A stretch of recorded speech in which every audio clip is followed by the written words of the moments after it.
What's up, everyone? Welcome back to the Salud Cabrones podcast. I am Danny Viegas. You mean dog father? No, not a dog father, but there's something else. Something. Cat daddy. Cat daddy. Cat daddy. Cat daddy. Yes, sir. The As cat father. As of like an hour ago, cat daddy. I am Javier Ledesma. I've been a cat daddy. Man, I'm a new cat daddy. Before we get started, we ask you to like, comment, subscribe, and share the Salud Cabrones podcast on Apple Podcasts, Amazon Music, Spotify, and YouTube. And follow us all on social media platforms at Salud Cabrones podcast. Meow. Really, dog? Is that kind of episode? Let me introduce our guest, and then we can get to that where the origin of Cat Daddy came from. So we have one of the boys in the building with us today. One of the fucking wrestling brothers here with us today. Seen this kid since the very fucking word go. Word go, bro. I was his first match. That's the word go right there, bro. Mm-hmm. I don't know if I'm supposed to talk yet, but yeah, you were, and I never forget that match. You know what though? To see this guy's to see how much he's grown, man, and how good he's in the ring. He's getting great. He's getting better. And just to see his progress, man, makes me proud and happy of him, man. Ladies and gentlemen, we have the POW World Champion, ya boy, Mason Percs. Yes, sir, man. Look at you, dog. With the cabrones. Yeah, we chilling. We big chilling. Rolling the R's and everything. Look at them, dog. Damn. That's what happens when Ruthless is your first match. That's what happens when he wears that freaking flannel over there. Look like a cholo. Fucking cakes for days, my boy. Cakes for days over there with you. I was thinking about wearing the bandana today, but I was like, I'll keep the headband. I'll keep it your boy. Oh man, thanks for coming and hanging out with us, bro. Appreciate it. No, thank you for having you, boy. Thanks for handing me a real American beer. That's always makes the podcast a little bit more fun. But no, man, this is great. Going from having my first match with you over 9 years ago now. It's Is that how long it was? Yeah, dude. 9 years ago? 9 years ago. Wow. That wasn't even like training. That was literally our match. Was Wrestle Rage 9 years ago. And because I remember you were how old? Oh shit! I just turned. Excuse me.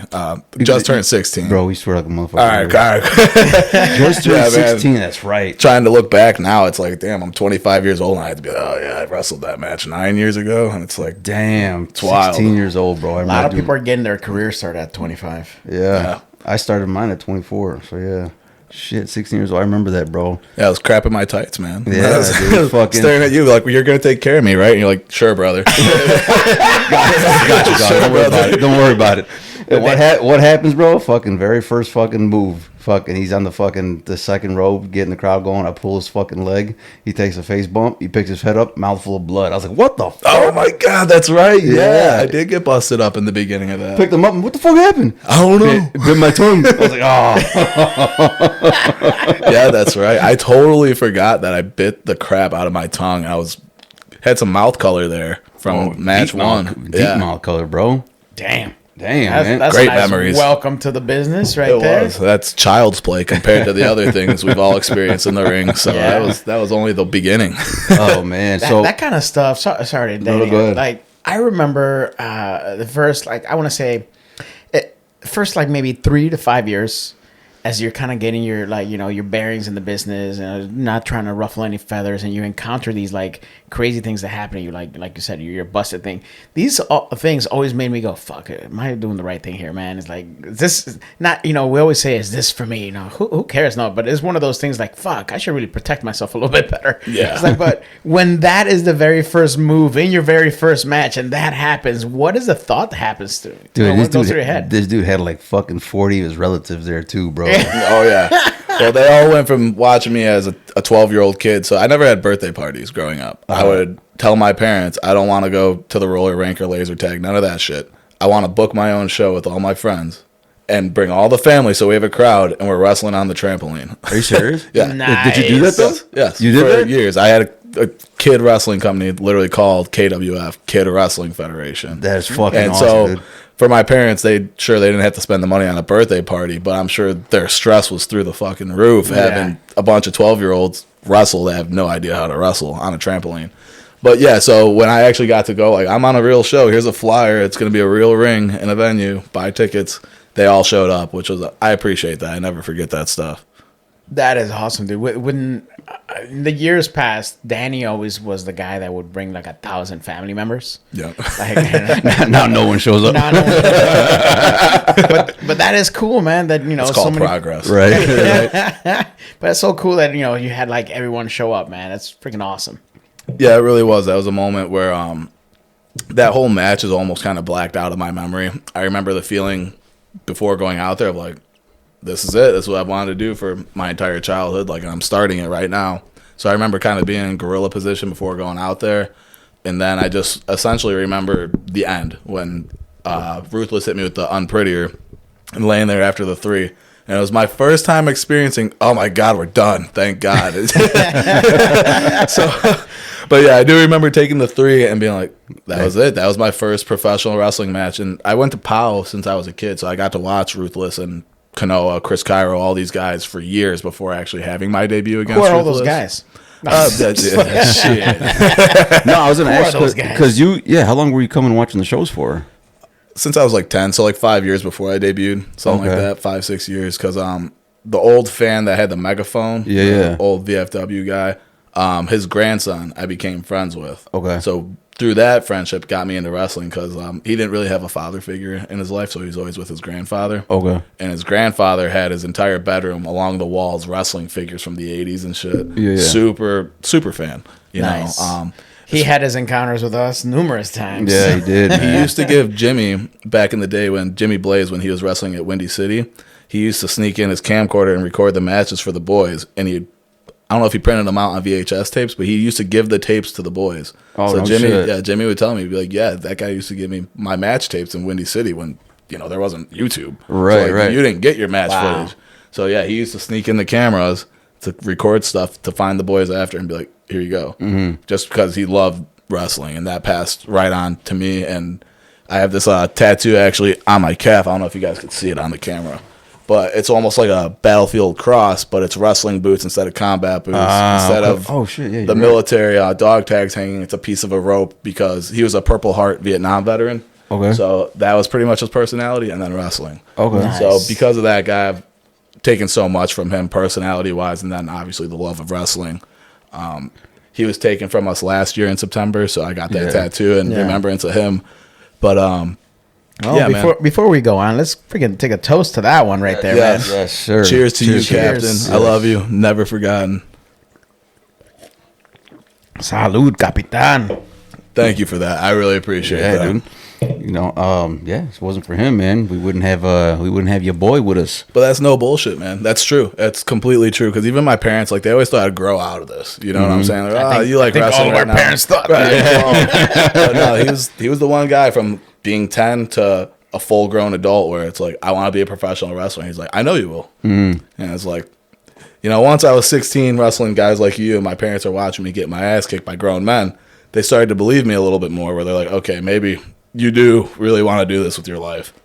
But Captain was the first one to really believe in me and be like, you can do that. So then when you're watching the show, you say you're coming in at 10 years old, you're watching the independent shows. When was it when you were like, okay, now I want to take the steps to actually do this? It was pretty much the first POW show. I can't put a precise moment on it, but I always remember like the second I saw independent wrestling where it was in my face. It's not the Allstate Arena. It's a small building. So in your face, like I said, that's our job as independent wrestlers is to make it so personal. Right. And pretty much ever since that experience, I was like, this is what I want to do. Okay. This is Do you remember really what cool. you took home that day? Like, what was that memory that went home with you that day? not particularly because the fact that show was so solid. Yeah. So Powell, especially back at that time, you were there running the ship, but it was a solid show with some really solid talent. Yeah. And it was so small. So you're getting such a good show with really quality wrestling that's not on TV or in an arena. So it wasn't one particular thing that really pulled me of like, oh, I really want to do this. But it was the combination of everything of like, oh, this is so quality, just like the things I'm seeing on TV, but this is close. I'm in the same building. I can talk to these people. Yep. I can get in, which that made me always want to train at Power Entertainment when that day came. And then, yeah, 15 years old, I started training, kept the grades up, you know. So. At 15 years old, you know, like Javier said, usually it's like people in the early 20s getting in the business, and people in their early 20s taking that first bump. I can only imagine it's different from a 15-year-old. You're still a kid at that time, man. Well, I'll tell you right now, I'm so grateful that I learned how to bump when I was younger. Because if I had to learn how to do that shit now with the way I feel, I'd be like, I don't know, maybe it's not for me. But it's built into me. I'm grateful that I started when I did. Because even being 15, having my first match at 16, I was in there with such a credible and respectable vet like yourself. And man, this is the first person ever just like jock you like that, bro. It feels good, bro. It feels fucking good. He could have killed me in my first ain't match. Shit, so. bro. Hey, let him keep going, bro. You just put me over. Let him keep going. You put me over, asshole. Yeah, hating ass, bro. First one puts me over. He's trying to cut him off right away, bro. It's all right, man. Javi's cool too. No, Javi's cool. Fuck him, bro. But no, like, man, fuck it. But what was it as like I said, as a 15-year-old kid, you take that first bump. What was that feeling? Scary. If I had to put one word on it, it was really scary. When I first signed with POW, we didn't have a training school at the time, and I was the only student. So I would just show up to the shows, help everyone set up everything, and then with the extra time that we had, Jimmy would get in the ring and train me, as well as any of the other vets that were there early or whatever. And people, I kind of just got trained by POW. I credit my training to Trevor Blanchard, Jimmy Blaze, and Dazzling Donnie, if I had to pick my trainers. But I really credit to everyone, because you were there one time, actually. Jimmy was just bumping me. He's like, just keep bumping, feeding. And by the time that ended, the entire roster was on the apron, all tagging in and out to bump me. Yeah. And then you got in there, and you went to shoot me off, and I was shaking like I was having a stroke. And you're like, dude. I stopped. I remember I stopped you. Yeah. You know how to, like, relax. And that was a moment that always stuck with me of, like, because you're going to get riled up at times in the ring where you're shaking. I got to do this. I got to do it. And it's like, slow down. You're good. You know how to take the bump. Just run into the elbow. And then we did it, and it was fine. But it was scary starting, learning how to do all these things. I didn't really have anybody training with me. It was just me. I didn't know anything about the business, so I was just thrown straight into the fire, and I just always refused to quit. Especially at the start of my career, I had some challenges where people didn't think I took this seriously. They thought I had an ego, or I was just being misinterpreted. When all I ever had for this business was love and passion. I never want to step on toes. I never try to swing meat around, like. So. Oh, I love swinging meat, bro. I love swinging meat. Fuck yeah, dude. I'll swing mine all day, bro. Yeah, I save it for after the show. Yeah. But no, so it was just hard. I was always trying to keep my head down, be respectful, be a good kid, and learn as much as I could. And sometimes I got taken right, sometimes it got taken wrong. But thankfully, 9 years later, I could sit here, you know, holding the POW championship that you've held, and I could be like, people respect me now. They understand that all I want for this business is what's best for this business. It's not what's best for your boy, as much as I'd like it to be. It's about the business. Right. It's about the fans that are coming to the shows and buying the tickets. So, what did your parents say, man, at 15 years old, and they see you in the ring with fucking grown men and you're fucking bumping your ass off? My dad was a pro baseball player. He played AAA. So he kind of really has an idea, but he never made it to the big leagues. But he has the idea of the passion, like, you're grinding. My mom's my ma. You know, we all have our ma. They care. They don't ever want to see us get hurt. Yeah. And she has no connection to professional wrestling. So she just basically tried to go to my shows when we first started, and she'd see these grown-ass men wail on her baby boy, which is great for the heel I was facing because she'd be going nuts. But, yeah, after, like, my first year or two, she pretty much stopped going to the shows. Dude, you remember? Like, you don't remember his first match when they worked him? I don't, man. It was at the fucking. It was at the. Dude, you bullied my mom. I did. And to this day, she brings it up. She was like, "Yeah, Ruthless beat the crap out of you." You say, "Come on, mom." Dude, yeah, I do remember that. Bro, the fucking right there. It was Russell Rage Melrose Park, right? I think so. Match, yeah. Wait, I think so. Okay, now it's coming back to me. He's got a mouthful. He's got a mouthful of blood, and I don't remember the blood, but I remember the mom thing. I took him in front of his mom with his mouth all full of blood and shit. Yep, I remember that. Yeah. There's been a couple times with my mom with you. For whatever reason, you're probably my mom's favorite star on the roster. So I'm still, we're friends, but not too friends. That's great. But no, it's great because you're a good heel, man. You know who to pick out in the audience and who to get the reaction. And my mom's one of the best people because she's so authentic. It's not like she's playing a part. No, she's genuinely upset that I'm getting my ass kicked. So it's easy for the That's heel. one of the main things when Right. I'm out there is I'm listening to the crowd and I'm watching to see Who to who's the pick. target. Yeah, Yep. to pick, and then the fact that I got him out there, he riles him up Absolutely. really hard. So it's kind of easy to pick the target. Right.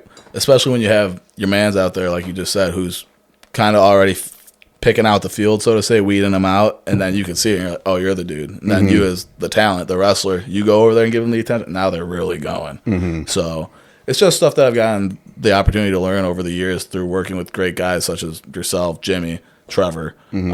Trevor Blanchard, man. He's a hell of a guy. He's something special, but he is a damn good wrestler. He's Here taught on me the a lot of podcast, we stuff. call him the Vigilante Trevor. Vigilante Trevor Blanchard. There's a reason behind there's a reason behind the vigilante. I gotta know. Did you ever On the smarten up podcast your or mom off. about what's happening in the ring?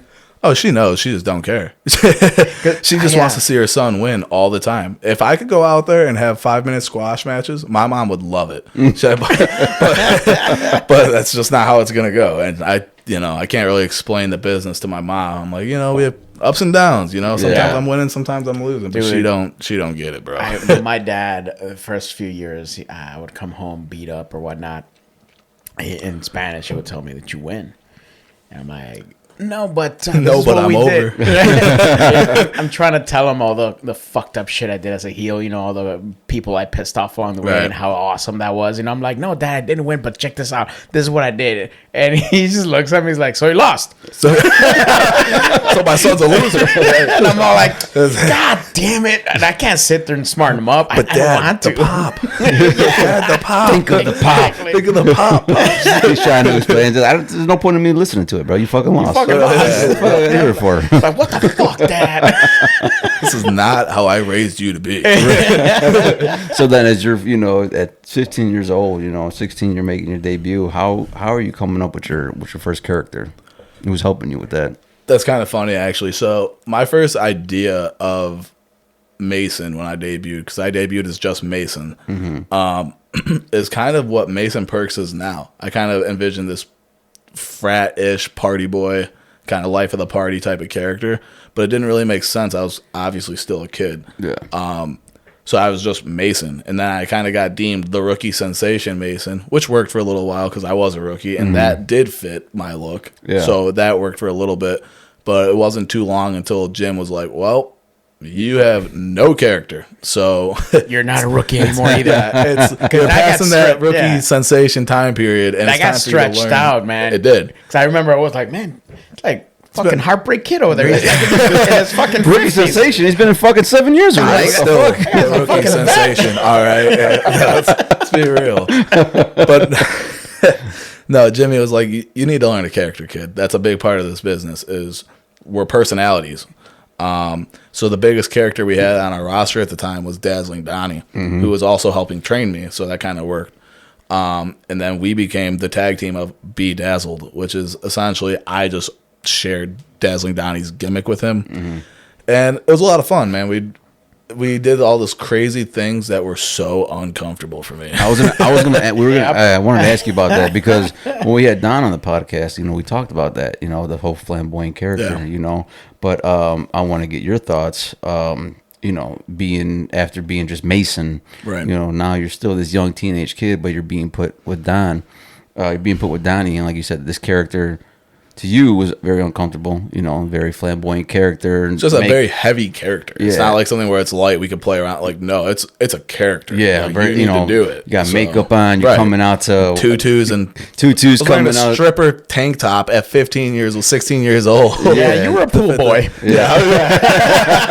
The best pool boy around. Yeah. But no, like, so what was that feeling when I mean, you said uncomfortable. What was your reaction when Jimmy brought it up to you, and then you're actually going out there for the first time in front of a crowd in this character?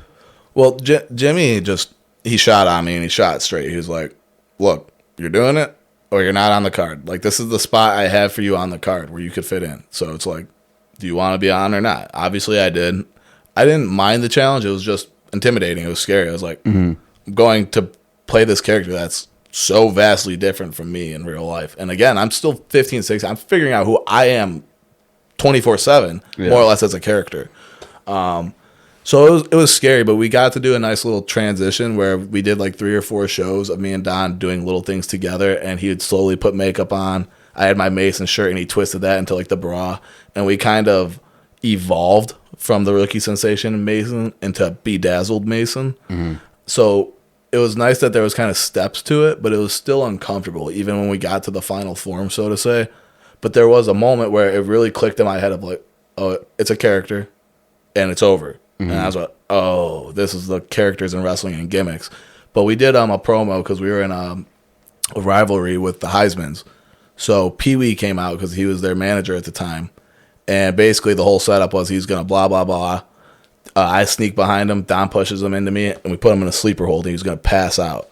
So he passed out, and then we caked him up with makeup. Don grabs his purse. We dumped the makeup all around the ring, and we gave him a makeover in the middle of the ring. And this is in Fox Lake. And this whole thing, like I said, at the time, it's still odd to me. I'm like, okay, I get it, but like this is odd.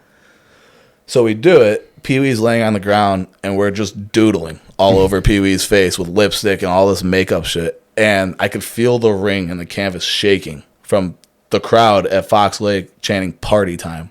So we're painting our friend's face, and all you hear is just "party time, party." And like I said, I stopped for a second while doing it because I felt the ring shaking. I looked around, I was like, people are standing and going like, they're going fucking crazy for this, and it's all character. It's because we're painting him with makeup. Yeah. So that was kind of the moment where it clicked, and it wasn't as uncomfortable anymore after that because it clicked. I was like, it's a character, and it connects with the people, so it doesn't matter, you know. I mean, because like I'm coming back through the curtain and I'm taking it off, so like I can put it on before I go through the curtain, as long as these people are popping like this. Dude, 2 dudes in makeup putting on makeup on a passed out dude sounds like a fucking Diddy party.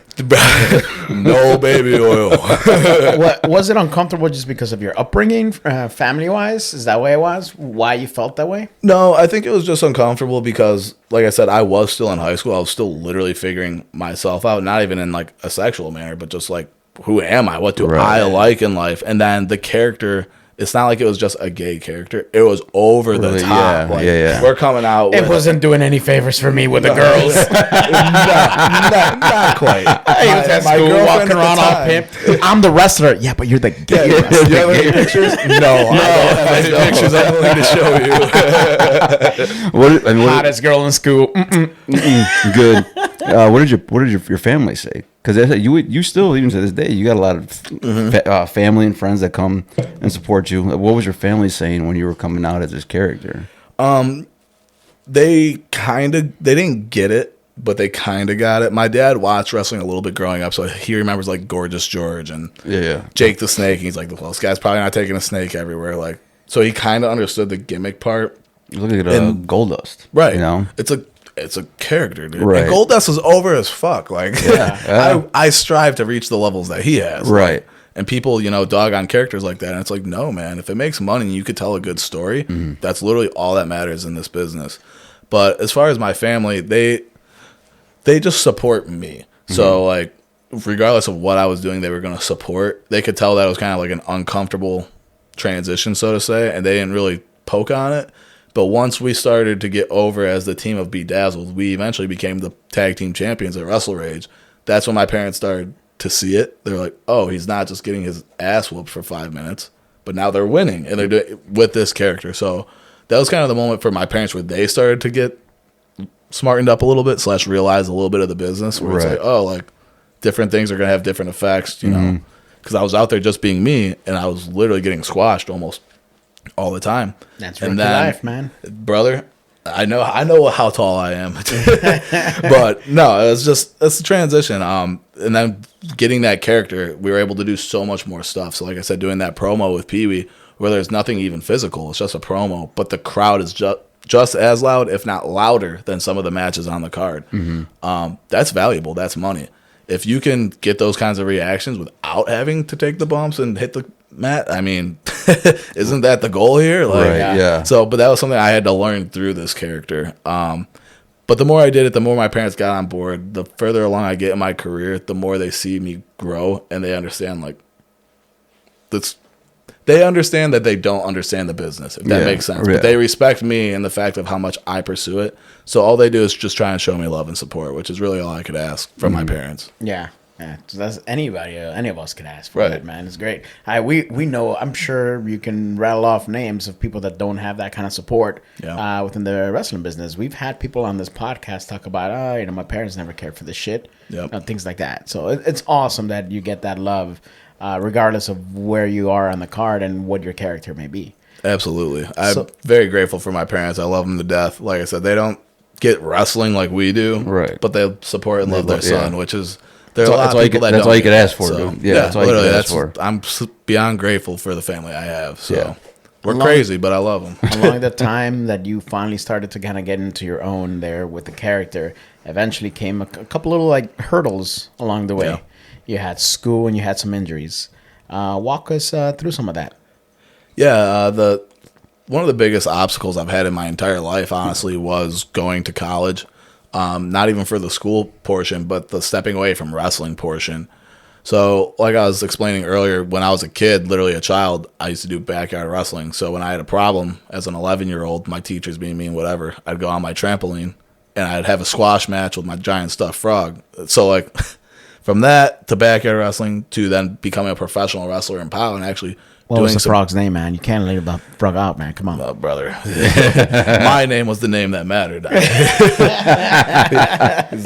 Basically just jobber, because that poor frog got literally ripped to shit from a human being, not even an animal, from me hitting Phoenix splashes and moonsaults on it for years. But no, I always had wrestling in my life, somehow, some way. And going to college, that was the first time where I was like, no, I don't have this. I need to step away. I have to go to school. Like, I can't be wrestling. I could have wrestled while I was down in Florida, but you guys know how I am in this business. I take it very serious, so I didn't want to be pulled in two different directions. So I didn't take any bookings while I was down in Florida. I worked for this one company called Pro Wrestling 2.0 because I was cool with Alex Porto, Alex the Pug Porto, who's their owner. So I did some shows for them. But other than that, I was just focusing on school. But even with that, I could not stay away from wrestling. It was driving me literally nuts. So after about a year of trying it for the 3 years that I was gone, this is when I met the Alex Porto guy, and he allowed me to start training at their school for free just because he saw my passion, what I was doing. So he would let me go train. So I'd still train every week, but I wasn't doing shows because I didn't want to pull myself those two separate directions because I take this very seriously. So it was just a massive challenge of college and not having the number one love and passion of my life of pro wrestling be there because I had to do what I needed to do, quote unquote. Looking back on it now, I have no regrets to the fact. I'm proud of myself. The degree that I achieved was a show production degree, which now every wrestling show I'm on, people are asking me the production questions, and I'm helping every show I'm on be better some way, which was the whole reason I went there for it. So it's come full circle, but that was just a challenge, man, to have my number one support not be there. And then I would still train, but I'm not doing shows, so I'm not getting these pops that I need, or it's not, hitting the drug void. of choice. Yes, man. thank you. It's not giving me my fix, but No, it's crazy. People won't understand it, but it's you get addicted to being out there, and you get addicted to the idea of you getting that reaction. Yeah, I mean, 100%. You have worked as a baby the majority of your career. I've worked as a heel the majority of my career, so it's two different pops that we're hearing, but it's the same adrenaline that is flowing. It's the same thing, man. It's crazy how you could be feeling sick, you could be feeling beat up, anything. But when you put those boots on and you hear your music, it almost just disappears for the 8 to 9 that you're out there, the 12 to 15, because you're out there. You're getting that high. You're feeling that adrenaline. You're feeling that crowd. And then you come back through that curtain and you're like, why do I do this still? Mm-hmm. And then you'll go back to bed and be like, damn, I can't wait for next weekend. Like, because it's literally almost like an addiction. This is my life. Wrestling has gotten me to college, thus the degree I chose. It's gotten me to the job that I have now. Wrestling has brought me everywhere. So it's hard for me to put it in its own box of like, well, this is just wrestling. It's like, no, dude. One, I want to make some generational wealth off of this business, if that's a possibility. That's the goal. If not, that's fine. but this is still my number one passion in my life and the thing that drives everything else. So like I said, the whole reason I went to college was for wrestling. The job that I have now, Monday through Friday, I'm a lighting technician. I'm doing concerts around the world. We do the lighting for the WWE, actually, so it still applies. Wrestling has driven every aspect of my life, and I just can't see it any other way. Right? I can't see me not wrestling. To go back to what you were saying with the knee injury, too, on that was another challenge where it's not like, okay, it was that. I physically couldn't wrestle. It's not like I can't get on the shows or I have other things to do. It's I physically can't do it. My knee is busted. So that was another challenge, but that one was different in the sense of I could put in more work on my physical therapy and I could get myself back to it. So that was a good challenge because that one was on me. The more PT I do, the faster I can get back. The more I'm doing, the faster I can get back. Versus college, there was nothing I could do to make it go faster. That's what it was. So different challenges of being taken away from wrestling, but the same thing applies every time of I need to get back to wrestling because that's where I feel like your boy. That's where I feel like I'm me, Mason Percs, and me, Mason Moran. Like that's me. Mason Percs is me, inside and outside of the ring. So when I'm away from that, it's a hell of a time. Because when you were gone in Florida, when you came back, this is the character that we see now. That's who we see. That's who we saw when you came back. So while you were away for, as long as you were, what was it when you were already starting to build to this character? What were you going through? Or what were you, what was your thought process? Promos came from Florida. Yeah. Yes, they did. Yeah. I was pretty much the entire time I was away, I was just mind-boggling. Who is Mason? What's Mason gonna be? Because I wasn't Mason Percs yet at that time. That's when I came up with and created Mason Percs. Yeah. This is the aura. It's your boy, Mason Percs. And it all started to come together because I had this extra time of like where, okay, I can't physically be in the ring doing things right now, but I can be putting thought to my character. So when I do get back, I don't have to spend weeks thinking about it. I can have ideas and I could trial and error some things and see what sticks. But like I was saying a little while ago, the Mason Percs character that I have now was kind of the original idea that I had when I debuted against you. It just makes sense now. Yeah. And it's credible. I went to college. I've done the college parties. I'm chilling. So now I can come across as Mason Percs because I am Mason Percs now. So is that what made you find the character was the college parties? Yeah, partially. I was I had an idea where I wanted to go. I'm huge on in wrestling believability. There are some characters where it's a character and that's great, but you can kind of see right through it. And I always want people to walk away from something I do thinking, I don't know if that was a part of the show. Or the whole aura I give, I want people to think that didn't feel like a character. That felt like him. So you do have that. That's why I really try to stick to that. I don't want people to see me and think, oh, I'm meeting the Mason Percs character. No, you're meeting me. A lot of times that actually, it's me in the ring. Yeah, for you, it honestly comes from the way you talk. And there's conversations that I've had with you that later on, then I hear you cut promos, and you literally sound the same. Very similar. And I'm not saying sound in terms of your voice, but I'm saying the quality of what's actually coming out of your mouth. Absolutely. And I hear that, and I go, he's not really playing a character anymore. And Thank you. That's one of the things that a lot of times in pro wrestling people always achieve to be. But then there's people that completely master their character that they can kind of bridge both gaps. Either way works, and I think you're at that point where you actually are the character. I just really like the fact of after shows, there's usually a bar next door. There's fans around, so I like being able to go to those fans the same way I go to the ring, whether it's a part of the show or not a part of the show. I'm going to them with that same energy. I'm going to them as me. When obviously it's a show and I'm going out for a match, I know how to turn it up certain levels. So instead of going to one or two people that I'm talking to, it's going to a room full of people in an audience. But I want them to have that same kind of energy and feeling when they're talking to me personally versus when I'm going out there in the ring. So that when I do talk to them personally, it means that much more to them because it doesn't feel like I'm bullshitting them, if that makes sense. Totally. I feel like I'm bullshitting them sometimes. I don't like being nice, man.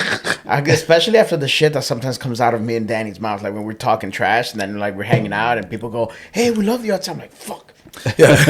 It's a lot harder as a heel. Gotta be nice. It's almost awkward because you'll say some of the most mean things to people as a heel. And I'm like, oh man, I loved you. And I'm like, Go fuck yourself. Thanks, but you could still go fuck yourself. Love you. Your mom was a hoe. Thank you. Your mom does too. Yeah. Do you in the eventuality that Mason Percs turns major heel, because we've had teases of that in your career that that have never truly materialized into something amazing. It's always been like, then we kind of revert right back. I always feel like that's a huge portion of your game that is missing. I've done heel stuff, and primarily in other states is where I've gotten to do the most of it, and I really enjoy doing heel work. I think as far as bringing it to POW and bringing it home, the main base, I think it'd just be a big change. And I'm not a lackadaisical heel, so to say, where it's like, all right, I'm just gonna go out there and no, I talk a lot. I talk a lot, and I do some real dirty things. I'm kicking sodas over. I'm sending popcorn to the third row. Like, when I'm heel, I'm heel to the fullest extent. So I feel like that's a part of why I'm not that at POW, because, yay, your boy Percs, instead of me causing a scene.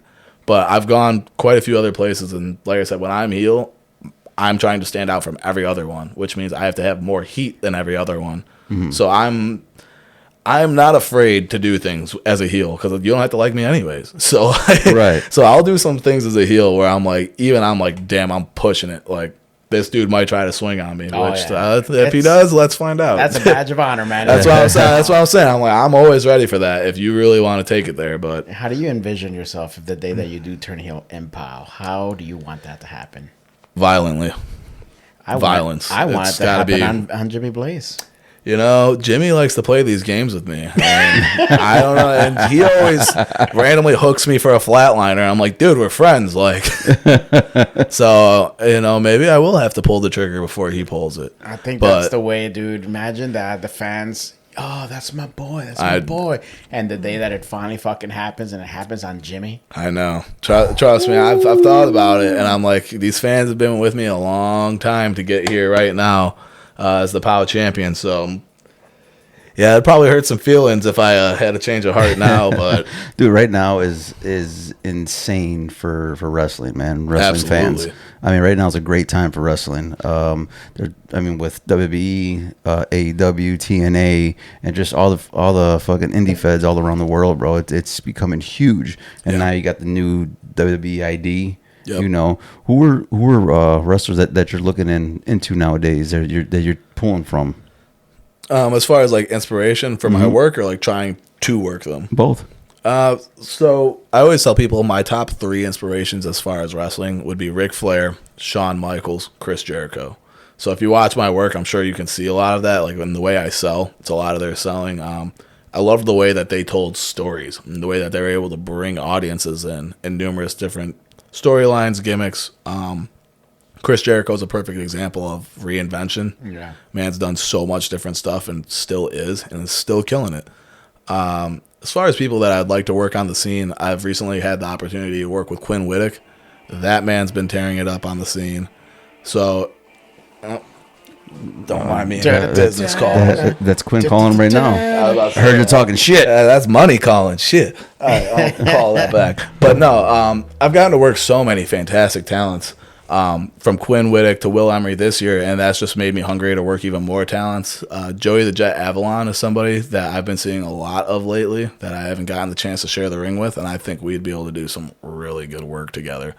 Got the chance to meet Zilla Fatu, who I saw you guys had on the podcast. I met him at a convention, and we were talking a little business, talking about maybe working someday.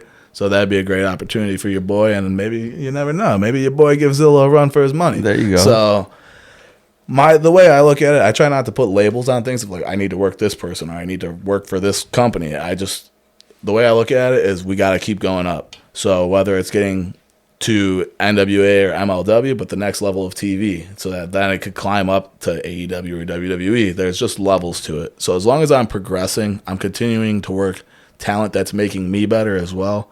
That's all I really care about. You know what I mean? Mm-hmm. I have goals in mind, so to say, but I don't try to lock in on one certain thing so I can be open to new opportunities. As long as I'm moving up, that's all I'm focusing on is the climb. Like I said before with other wrestlers we've had on, obviously people say that in the wrestling business, I mean, you can't do this forever. You got to have a plan B. Is there a plan B for you? It's funny because like I want to say no, but I went to school to have a plan B. So like, yes, there's a plan B that I have, but like in my mind, there is no plan B. Mm-hmm. Like reality, yes, there's a plan B. I've put things in place so that if I have to, not be a wrestler anymore, I can do that. I'll be able to make a living and I'll be okay. But that's not the way I see it. Like it doesn't feel that way when I'm waking up in the mornings to go to the gym and when I'm going to bed. It's like there is no plan B. This is it. I've always wanted to do this. This has driven me everywhere in my life. I don't see it being any different. I can't imagine having to do just a 9-to-5 job. I'm glad you said that. I heard, I don't know who said this, but right now you just hit it, the nail right on the head. Someone said that if you have a plan B, that's an excuse to then fail at what you're doing. Yep. And then move over to the side. Right. Because you're like, well, if it doesn't work out, there's always that. Someone said that, and I can't remember who, but I like the fact that, this is your focus and this is what you're looking at. And hopefully, obviously the world of pro wrestling gives you everything that's coming to you, man. Right. I know that POW is not everything you're doing lately. I've seen you pop up on other posters. All around, baby. And all around. So coming out of the comfort zone, a lot of times when we wrestle in our home company, we get accustomed to being there. There's familiarity with the environment. Right. But then when you go outside of that and you enter at another locker room, there's familiarity because it's still the same business. Mm-hmm. But then it's also strange locker rooms. Every locker room is so different. And you have to reacclimate. So how was that process for you? It's actually exciting to me. I'm at a point now where I'm quite confident in my abilities. I know that I was trained correctly and properly by Jimmy Blaze. And as you guys know, there's a lot of things that happen on the indies that just flat out don't make sense or just don't look the part. Mm. So I really don't mind going to these other companies now because I have been doing this for almost 10 years. I'm nothing, but I have enough to where I could tell these kids that are only a few years in that are doing all this crazy stuff that's not good for any of us, like doing 3 dive spots in match 1.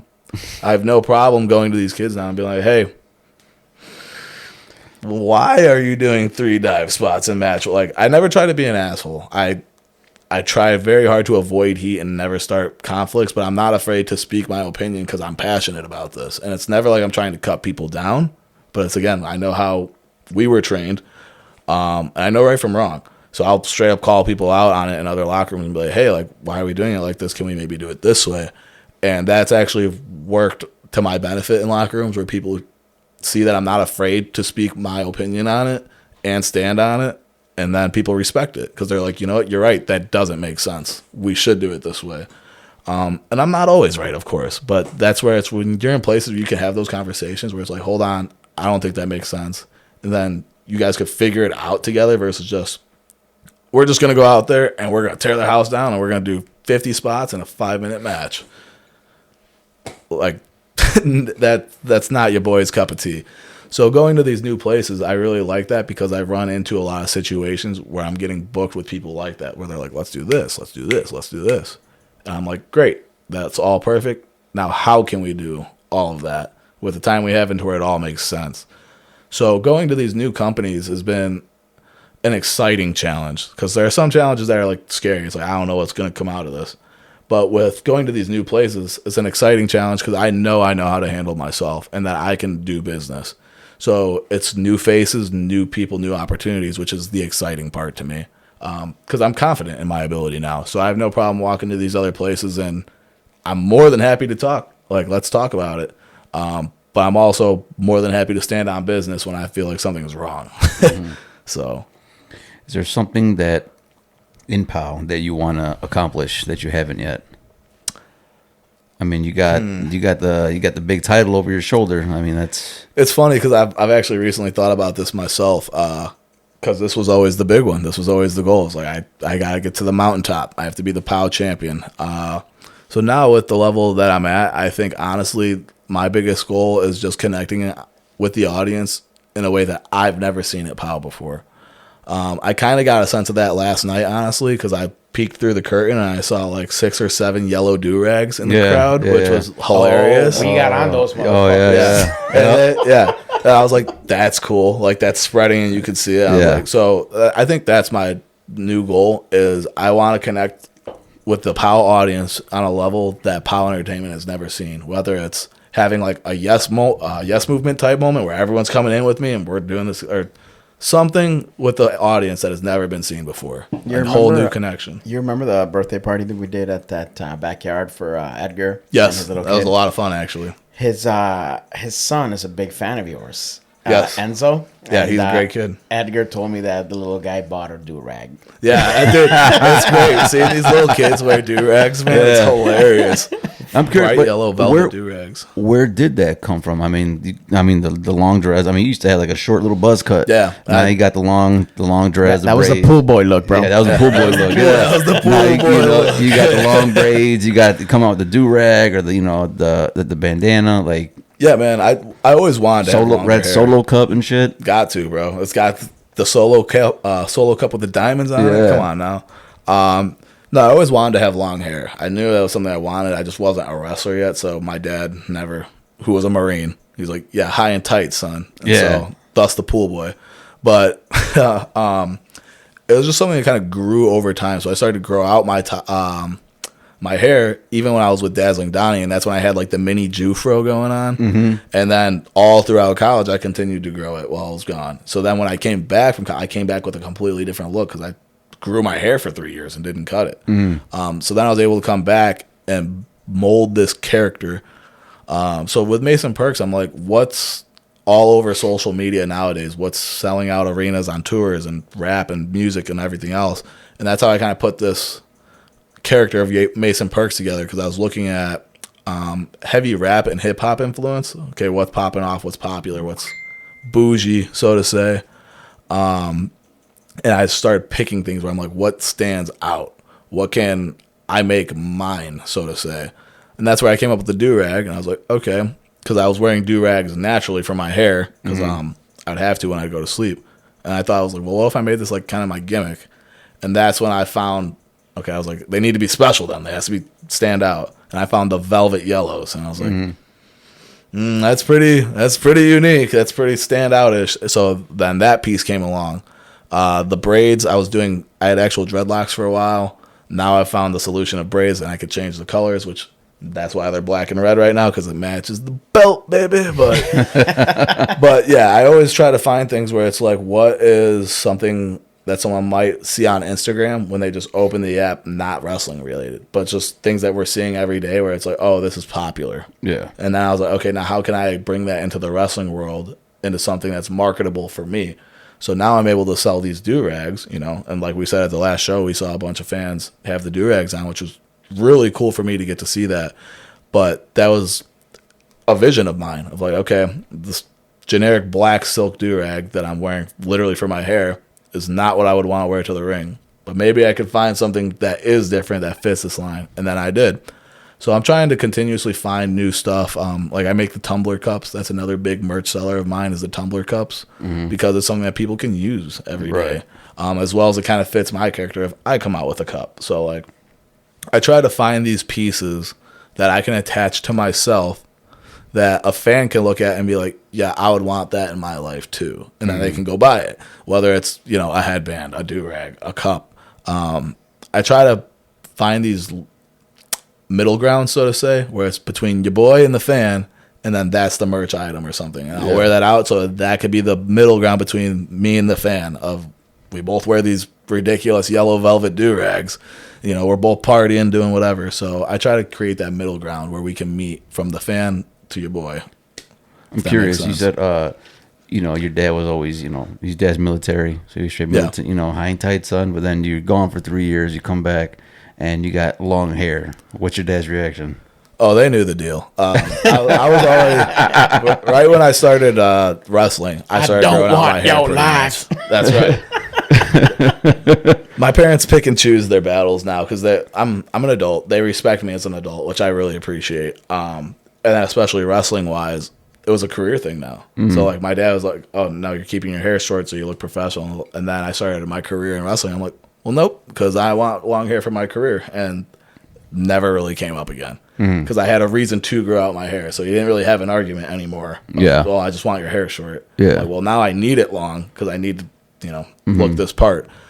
So that really hasn't come into play anymore. But having my dad be as militant as he is has actually helped me in a lot of ways because it's taught me discipline. Yeah. So I don't want to wake up at 5:30 in the morning. I don't. I never do. But I do. Because if I don't, then I'm not going to the gym. And a champ goes to the gym every day. Like, pros and cons of having a dad that's a former Marine. You know, you might walk around looking like a pool boy with a buzz cut for the first 15 years of your life. But then when you're 25, at least you have some built-in discipline. So, Yeah. I mean, No, that's true. yeah, pros and cons. No, the hell was I gonna ask you? I had a question. I just lost it.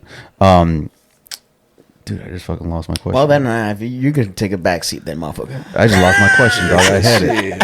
So, walk me through the idea of everyone always has like their favorite milestone moments in their career. We obviously know that winning the championship is one, but I want to know more about like where you felt you grew in the profession. So getting into the ring with somebody, and then you walk out of that match, and you go, "I definitely feel like I am better after this match than I was going into it." Yeah. Who taught you those valuable lessons along the way? Obviously, like, even more so at the start, but the vets, guys like Jimmy Blaze, Eric Freedom, I've gotten to share the ring with Trevor Blanchard as well. Ruthless, Chris Cairo, any of these guys that are vets that really know what they're doing and talking about and actually care, because there are other vets that do know what they're doing or talking about, but they don't really care anymore. So they're still not giving the best advice or putting together the best work. What was the question again originally, so I can get back to it? No, I just wanted to know like what kind of matches like taught you the most. Oh yeah, absolutely. It's just getting in there with those veterans, man. Like, when you are in the ring with somebody who's better than you, that is how you can become better. When you are the better worker in the ring, that's your opportunity to make the other person better. So there's both sides to that coin. More recently, where I find I'm becoming better, or I walk out feeling that same way, where it's like, man, I feel really good about that, is actually wrestling some of my peers that are around the same level as myself, like Kazile. Every time I'm in the ring with Kazile, him and I both walk back through like, that was good, but the next one's going to be even better because we know how we could be better. So it's nice getting in the ring with younger people that are around their same point in their career as myself, that take it just as serious, because it's like, okay, now we can go. And we're at both at points in our careers where like we can go. So that's where I'm starting to learn more nowadays, where it's like, okay, it's not the slower pace of with a vet and like we need to work around all these things, but we can both go. We can both go at a high speed. So how can we do this impactfully and psychologically to where it makes sense? So those have been the more recent challenges. Like Quinn Whittock is a perfect example of that. Guy is very good. He's very fast. So getting in the ring with him, it had to be like, all right, let's do all the stuff that you want to do, all this exciting stuff, but let's tweak it to where it's your boy's way, so to say, to where it makes sense, psychology or whatever story we wanted to tell. So situations like that where I'm getting to do the cooler new stuff, but having to take my training and apply that to make it psychologically sound. Yeah. Those are more of the newer challenges that I'm coming across, and I'm really enjoying because I like the new style. I just think the old school rules work. My biggest saying in the business is old school rules, new school tools. So the old rules still apply, but there's new things that people find exciting. Yeah. That's So a do all really the- good way to put things, man. A Yeah. lot of people don't. Old school rules, Yeah. new school tools, new I spots and all fucking that, but love the that. psychology is still the same. Still the same 7 steps. Like Right. but it's just different spots. Can So, you name your favorite matches that you had as a tag team with Donnie and now as a singles? Yeah, tag team wise, Donnie and I, we just had a lot of fun. I would probably have to say it was the Wrestle Rage Tag Team Turmoil where we won the titles, just because that was the first title I've ever won in professional wrestling, and it was such a surreal moment winning that and then having to go to school Monday. So that was pretty cool. Donnie and I had a lot of fun. Did you walk up to that girl that said, "Oh, you're that gay guy in wrestling. Hold the belt." What's up, bitch? No, I had a girlfriend at the time, and boy, did I celebrate. But My boy. Yeah. Somebody had to know I wasn't a pool boy. There you go. So, boy, did she. There you go. No, one of the funnest matches that Don and I did, though, which I like to tell this story because it's fun, and it was another moment where it taught me the value of a character. It was for a benefit show, and it was me and Donnie versus Spanish Brigade, which was Santana Starks, R.I.P., and Chano, Joey Boom Boom. So basically, we only had 5 minutes. We didn't have a lot of time, so we came to the conclusion of, like, there's no point in trying to do, like, a match here. So let's do a little gimmick. Basically, we did, like, a little open chain wrestle, whatever. Somehow, I don't remember how we got into this. It goes to me and Donnie hitting our dirty dancing pose. So we both get in the ring, and we hit the dirty dancing pose, and we go up. Cool. So then Santana and Chano are like, yeah, well, we can do that too. So Joey Boom Boom, who's about like 5'3" short, and then Santana, who's way shorter than 5'10" and you gave him, way bigger. You gave him some inches on that one. Bro. Listen, man, I don't want to be an asshole. I was like, he's short. He was being nice, bro. He was being nice. We love Chano, bro, but he can. The man's short. He's a small guy. Santana Starks was about 3 times the size of Joey Boom Boom Chano. So they're like, yeah, we're going to do the dirty dancing pose. And Chano went to be the base for Santana to jump up. I was picturing it the other way, but this is even better. Right, that's exactly how you would picture it. No. So Joey Boom Boom's small self is the base, and Santana goes to run up and hit the pose. It ends in Santana crossbodying him, and then Don and I dog piled on top of him, and they counted the 3. Okay. So it's dumb. We're all illegal in there, but crowds pop, and it's, again, a 5-minute little haha on a benefit show. Yeah. I'll tell you what. Let's take another drink, because goddamn, that's fucking super goddamn bad. Santana Starks. Santana, man. Right. Rest in peace, Santana, brother. brother. Santana Starks, man.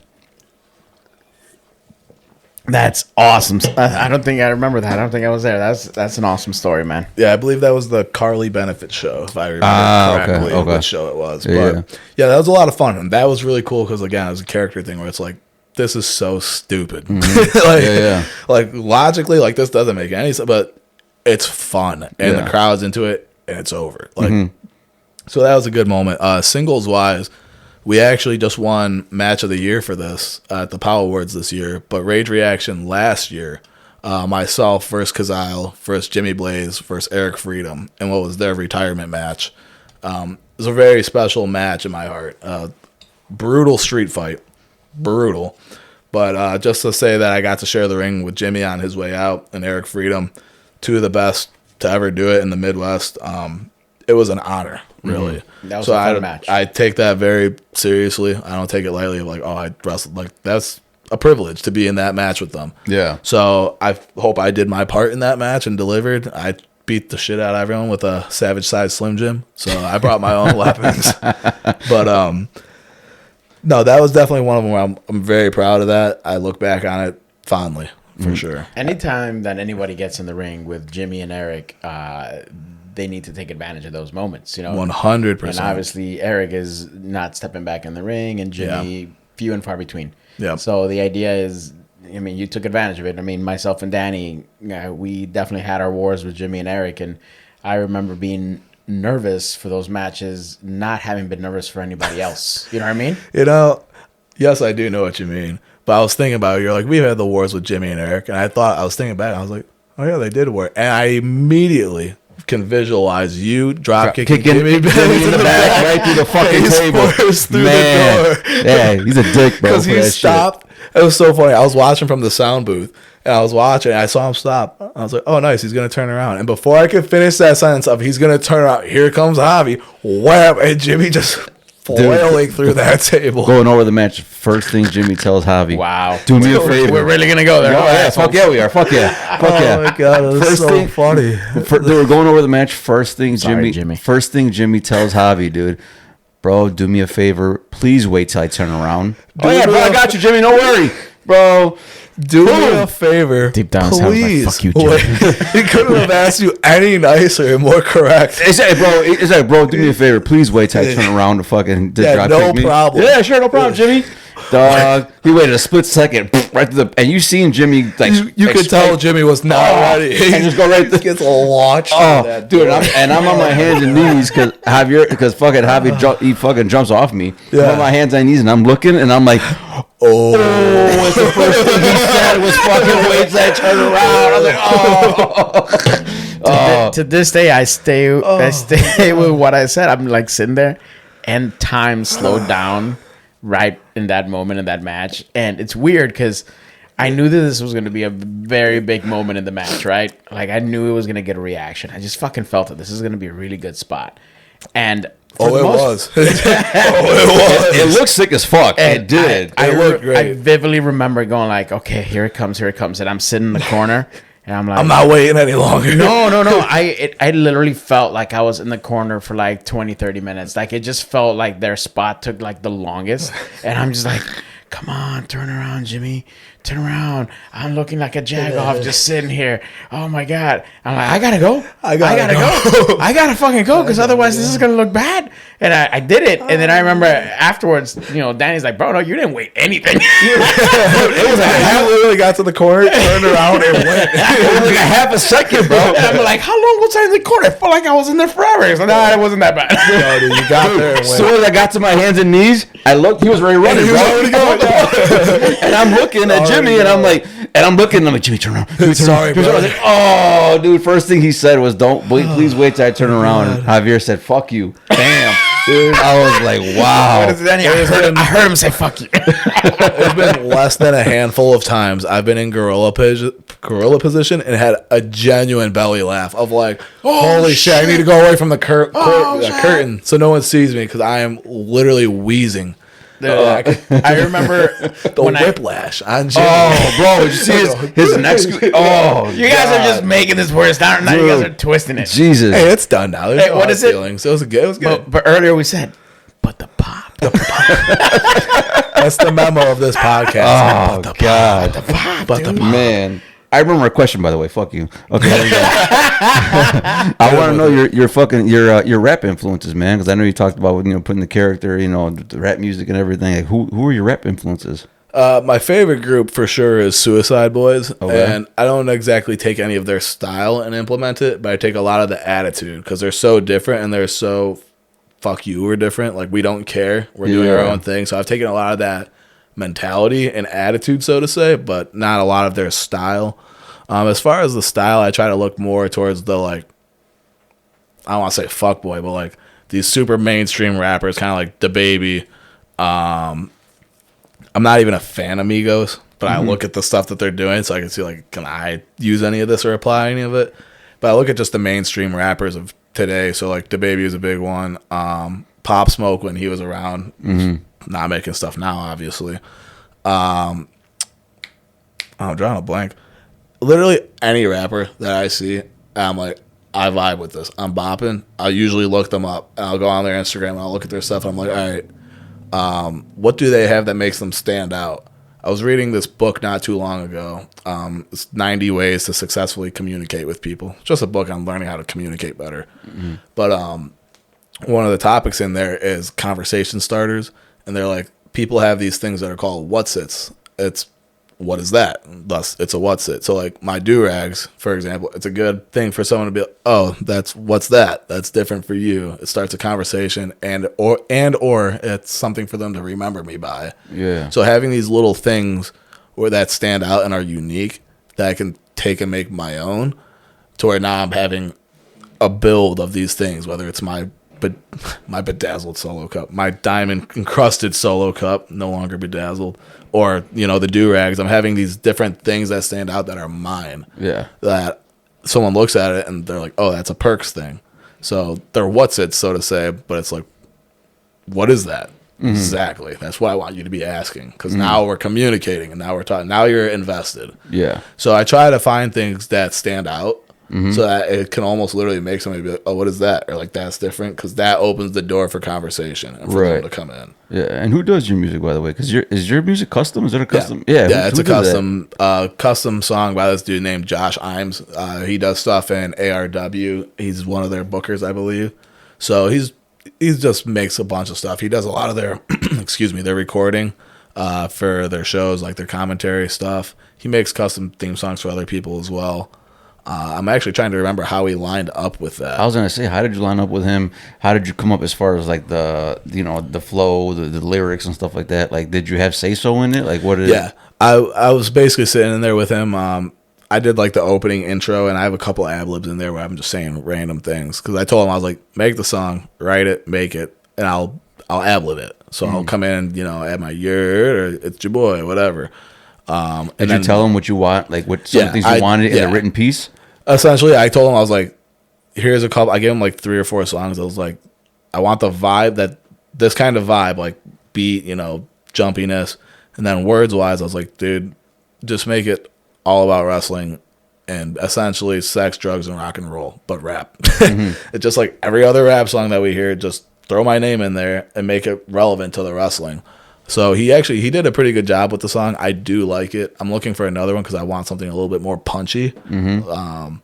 It's a good song, but I just want a little bit more punch. So I'm looking for another one right now.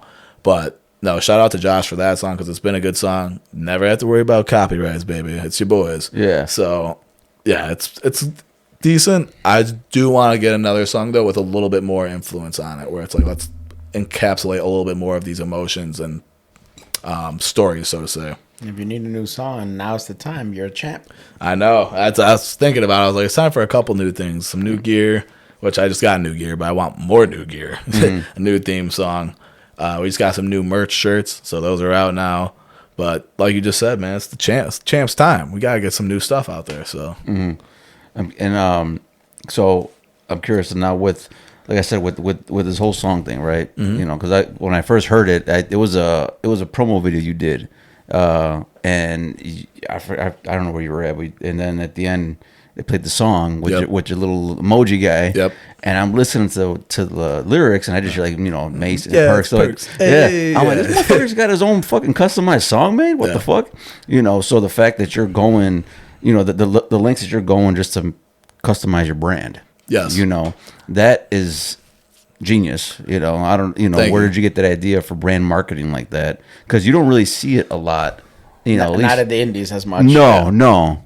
Well, there's a couple levels to that. One, I'm a big believer that the merch table gets you over. Yeah. Like, because everyone walks in before the show starts and they're walking by the merch table. Right. So, like, if you have no merch or if you have a bunch of really cool things, it's literally just like the WWE or anywhere else. Like, the top stars have the most merch. Like, so if you have nothing on the merch table, then you're obviously not one of the bigger guys. Regardless of if that's true or not. That's just if you actually have merch to go put out there. But it's the whole visualization / that's what concept. That's what Matt Cardona preaches, man. Right. Like, you have to present yourself as a star. A star. Thank you. I was going to say champion, but it's not even a champion. Like, as a star, as a professional wrestler. That what you're holding is just a prop. A prop.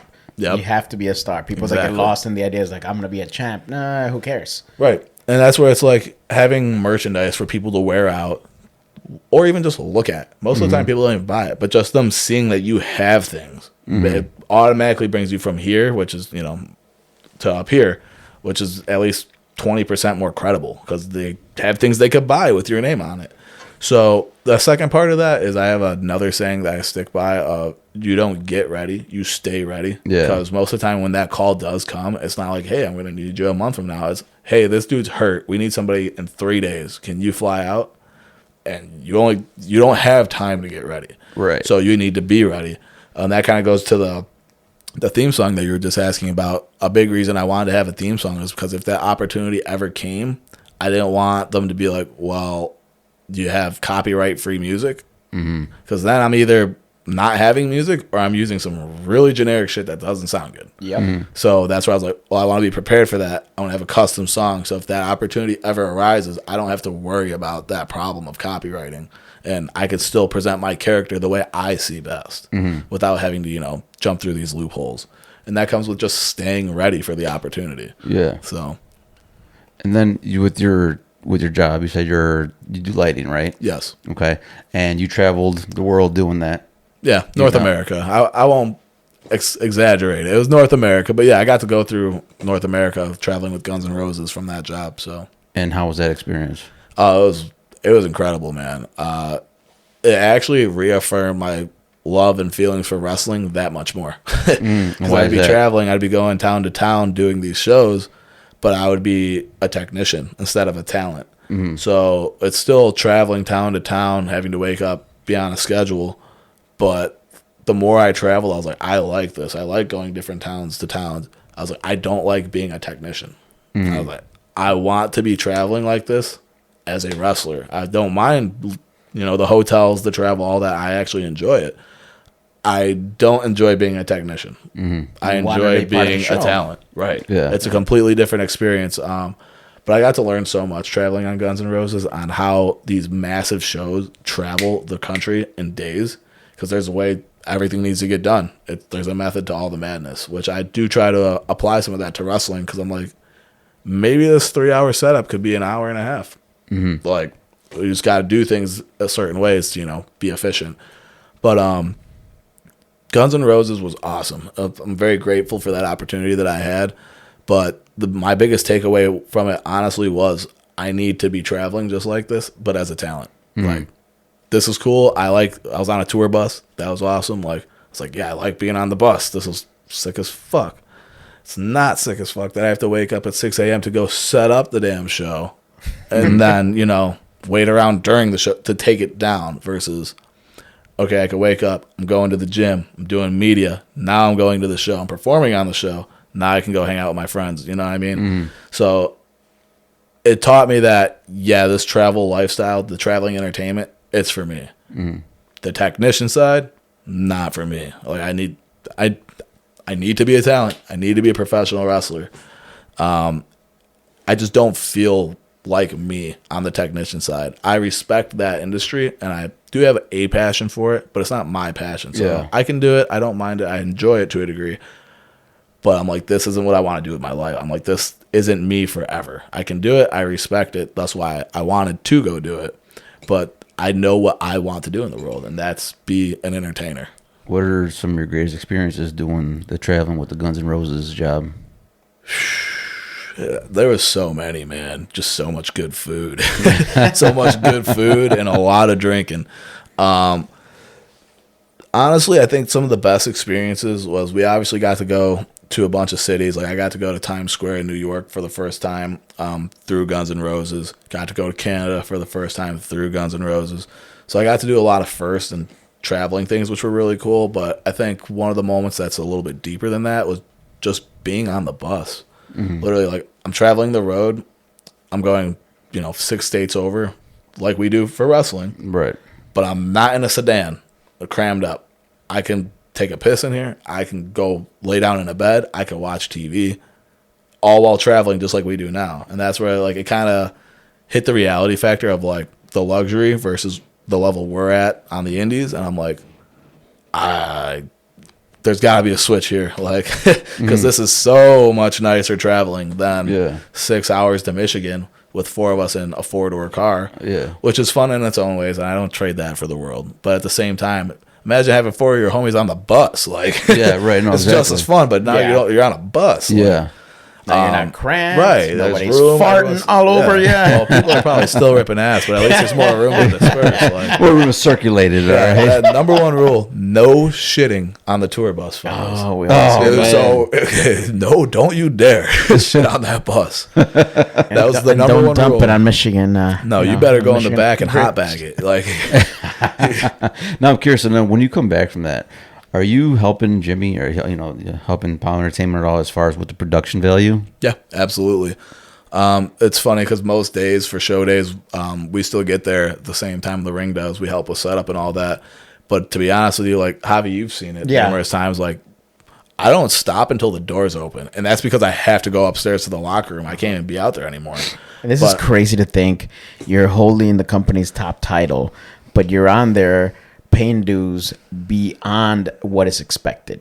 Yeah, That I can't say anything more than that in terms of what speaks for you as, like, your work ethic there. There isn't anybody, I think, out there that is trying to give back as much to POW as you, because you are ring crew, then you are setting up the stage for all of us, the lights and everything. Everything that we enjoy to look like stars, you're doing it for us, and you're the one leading the pack, holding the belt. Thank you, brother. I really appreciate that. I take pride in both, man. Like, obviously, I take pride in my wrestling, but on more of the production side, like, I do have a serious respect for that. Our company does WWE's lighting, so we pull the gear for WrestleMania. It's over 50,000 feet of cable that gets pulled for WrestleMania. So, like, that's not even including setting it up. That's just the cabling. So there's so much that goes into production where I really do have a respect for it. And when I come to these independents, I just try to do what I can. So, like, if the gear is not there, I can't do nothing. But if we have gears and I can make things better, I would love the opportunity to make things better with the knowledge that I have. I'm curious, what are some of the ideas that you brought to the production? Because I noticed that Powell, their production is getting better and better. Yeah, it is. It really is. There's lots of levels to that. We have a really great team right now, production wise. At Powell, I can't take credit for all of it. Like the new runner banners and stuff. That's the production team. We have a really good team cooking up at Powell right now. But as far as myself, I really try to focus on our audio, video, and lighting. So I'll help Nick H with what I can for his video stuff, but he primarily handles that and does a pretty good job. But all the audio and lighting, that's pretty much me. So I've recently gotten us all custom entrance lights, so they go to our colors versus just random flash and trash strobes. So now we have custom entrances. We got the new spotlight setup that we debuted at Rage. I was the one that figured out how we can do that. The actual lights on top, I had to get a custom build made at my job because that's where I'm blessed. Truthfully, I'm blessed because I work at a job where I was able to take our lights for the independent and be like, hey, can we make this into professional grade, touring lighting gear essentially.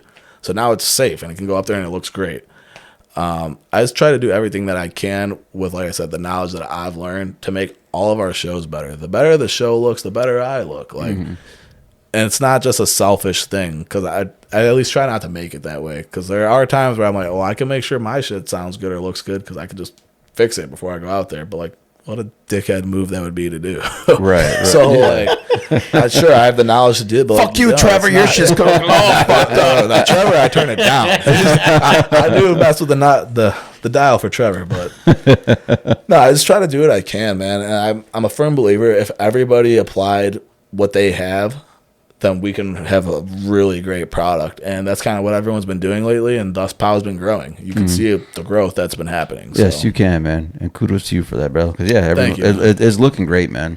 Like I said, I mean, you guys know I'm not around very often. When I do come back, I see a whole different new production. I'm like, oh, man, that shit looks good. It's wild, man. Yeah. It's crazy. That definitely makes us, like, I always hate to always feel like an OG.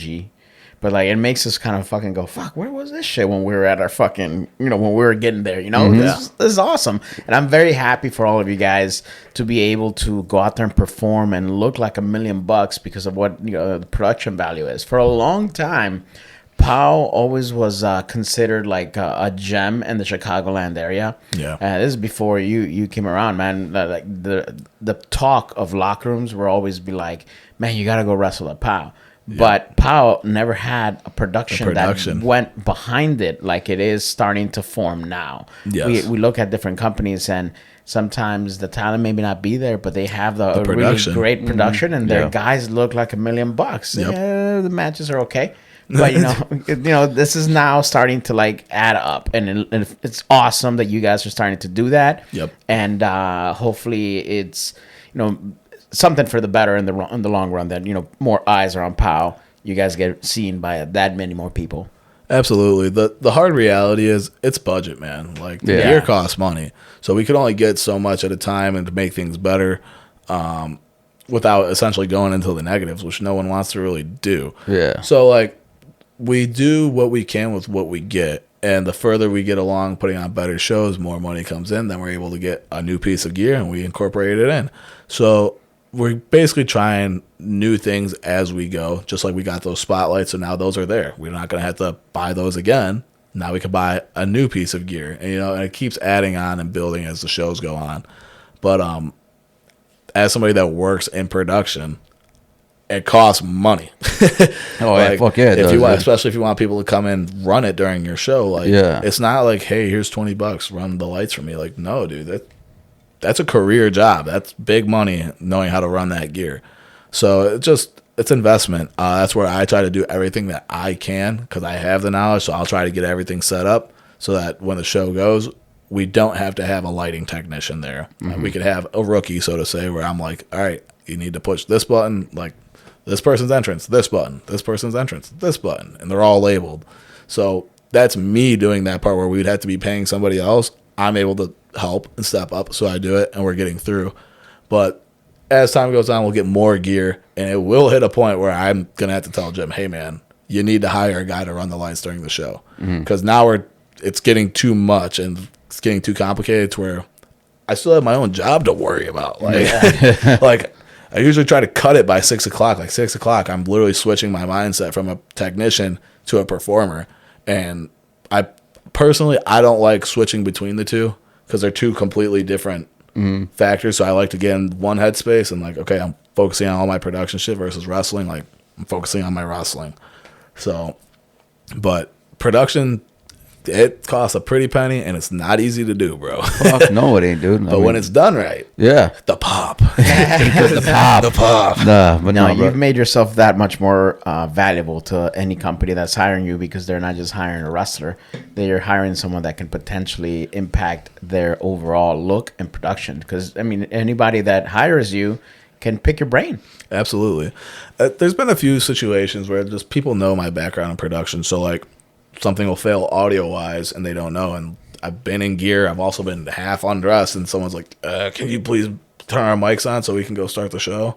And I'm like, all right, so no audio check today, huh? Yeah. And it's like, all right, so then I'll go help. Like, I don't Yeah. mind helping and doing what I can. I consider myself blessed to have the knowledge that I do to be able to help. So I try to just do everything that I can with where I'm at, and hopefully that'll help me get to better places to where I'm wrestling on TV, where they are paying an entire crew to come in and do production. I don't really have to worry about that anymore. But then it gets to a point where it's almost cooler because now I can go talk to their lighting designer and be like, hey, I could be the middle ground between the lighting designer and the wrestler. So this is how the wrestler's envisioning it. This is how the lighting designer is like, okay, this is what I can actually do. And now I could be that nice middle ground of seeing the wrestler's vision and also knowing the technicalities of like, okay, what can we actually do? Right. So now I can play that nice middle ground of like the wrestler's imagination to the LD's reality, like the lighting director's reality. Yeah. And that's how you get some really cool stuff because I can be like, well, maybe do this effect and it'll kind of give this of what he's thinking. Yeah. And everyone's happy. You know who Gringo Loco is, right? Yeah. So we were at, House of Glory show. Really? And we're hanging out there, and all of a sudden, I'm hearing conversations happen, and I see Gringo back and forth running, setting up stage, setting up sound and lighting and things like that. And they basically said, he's like, man, Gringo bailed us out. He's like, he came over here with his own gear, with his own stuff, and he helped us because we were hurting. And it's kind of funny when I saw that happen because I literally thought about you. I go, holy crap. Like, Gringo's helping this big-ass freaking Fed get off the ground and work here. And I'm like, and he's offering that much more. I'm like, we have our own Gringo Loco at POW. It's funny. I get called that all the time at the lucha shows. I go to the lucha shows and they're like, Gringo Loco. And I'm like, I wish I was Gringo Loco. That man's doing it. It took him a long time to get there, though, man. He did, but that's the journey that a lot of us take, and that's where it's like, I try not to put time frames on myself. I have goals, but I try not to be like, I need to do this by this age, or I need to go here specifically, because the journey we take as professional wrestlers has so many twists and turns that you don't see coming. Right. So I try not to put myself in a box if I have to do this, but I try to continuously learn as much as I can and apply it to as many places as I can. And hopefully through that spread, so to say, somebody sees me and they're like, let's give this kid a chance. Yeah. Let's sign him for 1 year and see what he does with it. Because that's all I've ever looked for, is somewhere to give me 1 year. Here's a salary, so I don't have to go to work. I can work out every day and just focus on wrestling. And I guarantee you, whoever gives me that opportunity won't regret it. So, well, brother, I see you doing big things down the road, man. Thank you, man. I can say you've busted your ass. You've definitely put in the work, man, and you deserve all the good things coming your way, bro. You really do, man. I really appreciate that. Yeah, absolutely, man. And thanks for coming and hanging out with us today, bro. Brother, we appreciate it, man. We hope you had a good time. One of the highlights of the weekend. Come on now. One last We'll thing. do it again sometime. One last thing to all the promoters out there listening.